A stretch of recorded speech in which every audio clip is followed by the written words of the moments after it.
విజయసాయిరెడ్డి ఉదంతం వైఎస్ఆర్ కాంగ్రెస్ పార్టీకి గుండెల మీదన గుణపం దిగబోతోందా? ఎందుకంటే విజయసాయిరెడ్డి తను జగన్మోహన్ రెడ్డితో మాట్లాడి బయటకు వచ్చేసారు. జగన్ విదేశీ టూర్లో ఉన్నప్పుడు మీ మనసులో నాకు స్థానం లేదు, మీ మిసెస్ మనసులో నాకు స్థానం లేదు, కాబట్టి నేను వెళ్ళిపోతున్నానంటే మీరు అపోహపడుతున్నారు, నేను వచ్చాక మాట్లాడతాను అని జగన్ చెప్పినా సరే వినకుండానే రాజీనామా చేసి ఆమోదం కూడా పొందేశారు వెంటనే.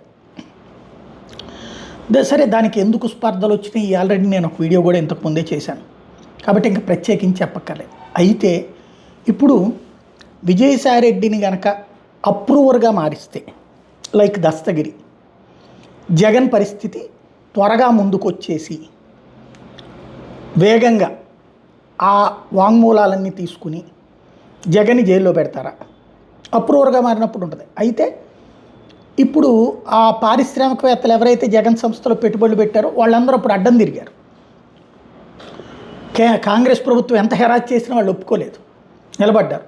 వాళ్ళందరూ ఇప్పుడు భారతీయ జనతా పార్టీకి సన్నిహితంగా ఉన్నటువంటి వాళ్ళు కూడా అడ్డం తిరిగితే, అవును మేము ఇచ్చిన డబ్బులు అప్పులు కాదు, ఇదే పెట్టుబడి కాదు, వాస్తవంగా బెదిరినే ఇచ్చామని ఒక్క ముక్క చెబితే, అది విజయసాయిరెడ్డి చెప్పిస్తే జగన్ రాజకీయ జీవితం కథం. అంటే ఈడీ సిబిఐ కేసులు పతాక స్థాయికి చేరతాయి, జగన్ రాజకీయ జీవితం కథం. ఆ విధంగా అడుగులు వేస్తారా? ఎందుకంటే విజయసాయిరెడ్డి ఇప్పుడైతే తెగేసి చెప్పేశారు తన పార్టీకి. మొన్నటిదాకా పార్టీ నుంచి బయటకు వచ్చినా సరే జగన్ పేరు ఎత్తకుండా జాగ్రత్త పడతా వచ్చారు. జగన్ చుట్టూ ఉన్నటువంటి అధికార యంత్రాంగపు పేరు కూడా వాడకుండా వచ్చారు. కానీ ఎప్పుడైతే సాక్షి వరుసపెట్టి కథనాలతో పాటుగా కొన్ని వైసీపీ అనుకూల మీడియాల అటాక్స్ ఉన్నాయో, అది జగనే తనని చేపిస్తున్నాడు, లేదా జగన్ ఆపట్లేదు, జగన్కి సన్నిహితులకు కూడా ఆ విషయం చెప్పారట, చెప్పినా కూడా కమ్యూనికేషన్ జగన్కి వెళ్ళలేదు, లేకపోతే జగన్ కంట్రోల్ చేయలేదు అన్నటువంటి విజయసాయిరెడ్డిలో వచ్చినటువంటి ఒక ఫ్రస్ట్రేషన్, యాక్షన్ అన్నటువంటి దిశగా వెళ్ళిపోతూ ఉండటం.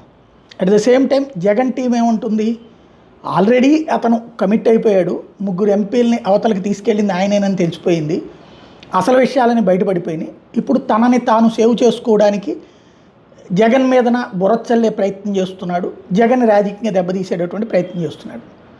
సరే, జగన్ గతంలోనే జైలుకి వెళ్ళాడు, బెయిల్ మీద బయటకు వచ్చాడు, అప్పుడున్న ప్రభుత్వంతో ధిక్కరించి, ఇప్పుడున్న ప్రభుత్వంతో కూడా ధిక్కరిస్తున్నాడు. రాజ్యసభ సభ్యులను ఇవ్వమంటే ఇవ్వలేదు, ఆ ఇవ్వని దానికి ప్రతీకారం ఇప్పుడు ఒక ఆస్పెక్ట్ జరుగుతుంది.